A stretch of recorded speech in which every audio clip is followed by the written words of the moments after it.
Bismillahirrahmanirrahim. Assalamualaikum warahmatullahi wabarakatuh. Good morning, Soliha. How are you today? I hope you always healthy with your family. Alhamdulillah, semoga semuanya dalam keadaan sehat, dan Ustazah berharap kalian semua anak Soliha bersama keluarga dalam keadaan sehat pula. Amin ya rabbal alamin. Untuk selanjutnya, materi pembelajaran kita terakhir hari ini adalah tentang bahasa Indonesia, ya. Sebelum kita belajar hari ini, marilah kita membuka dengan lafal basmalah bersama. Bismillahirrahmanirrahim, dan doa belajar.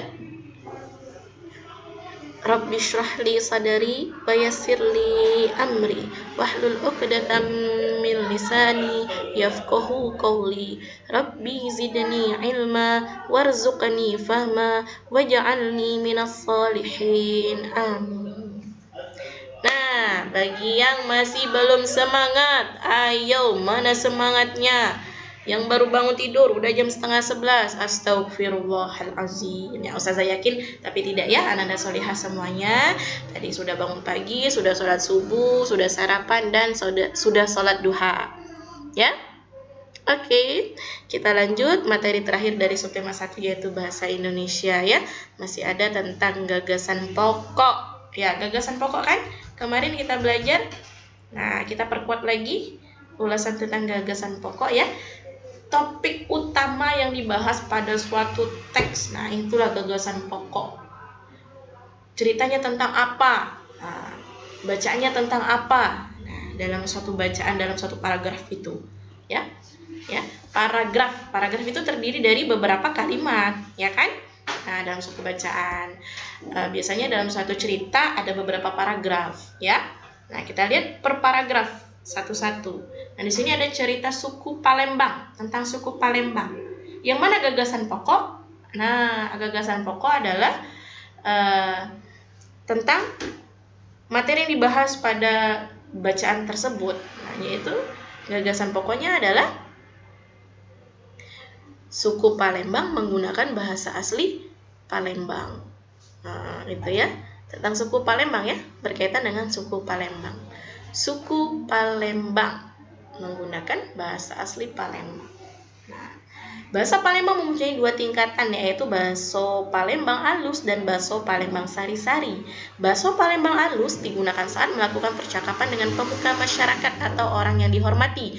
Sementara itu, Baso Palembang Sari-Sari digunakan saat melakukan percakapan sehari-hari. Nah, itu ya. Nah, dari Baso Palembang sampai ini bukan bakso ya, ini maksudnya adalah bahasa. Bakso itu bahasa dalam bahasa Palembang. Jangan bilang bakso itu bakso ya, itu beda. Nah, itulah tadi keragamannya. Salah satunya adalah keragaman bahasa yang dimiliki oleh Indonesia. Selanjutnya, gagasan pendukungnya yang mana? Nah, yaitu dari bahasa Palembang yang mempunyai 2 tingkatan sampai Baso Palembang Sari-Sari ya. Nah, itu adalah gagasan pendukungnya, yaitu informasi tambahan pada suatu teks tersebut. Itu yang termasuk gagasan pendukung ya. Sudah bahas ya kita sebelumnya, ini Ustazah mengingatkan kembali, kita review kembali. Nah, selanjutnya gagasan pokok itu dan gagasan pendukung itu bisa kita buat dalam bentuk peta pikiran. Peta pikiran yang seperti apa ya Ustazah ya?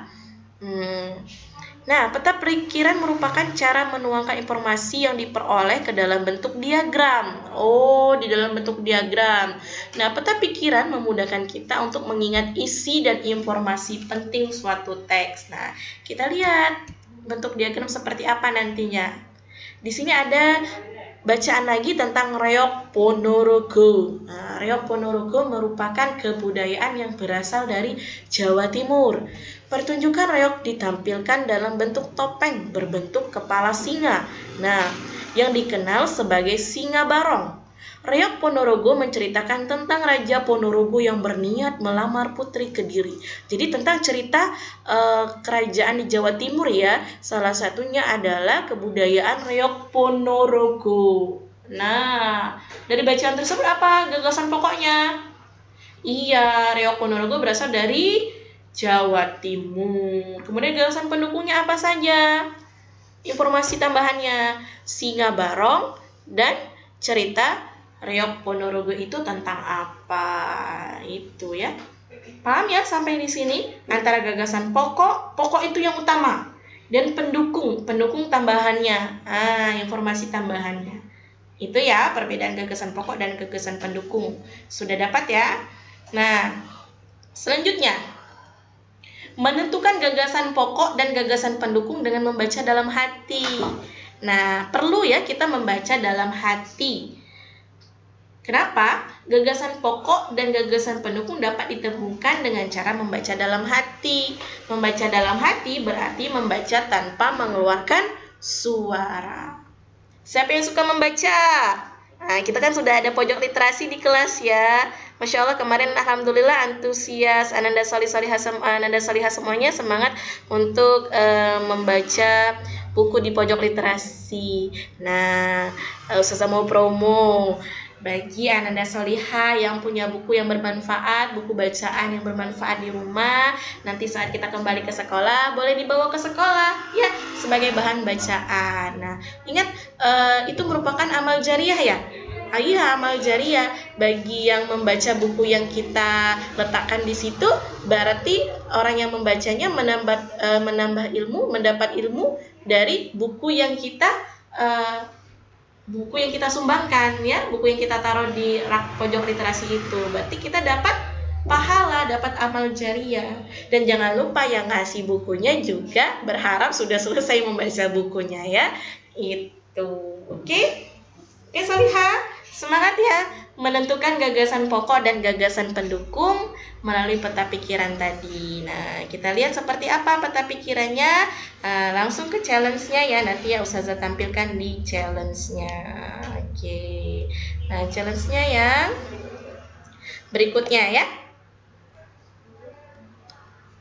Oke, cukup sekian untuk materi gagasan pokok. Kita lihat selanjutnya di challenge-nya supaya lebih jelas.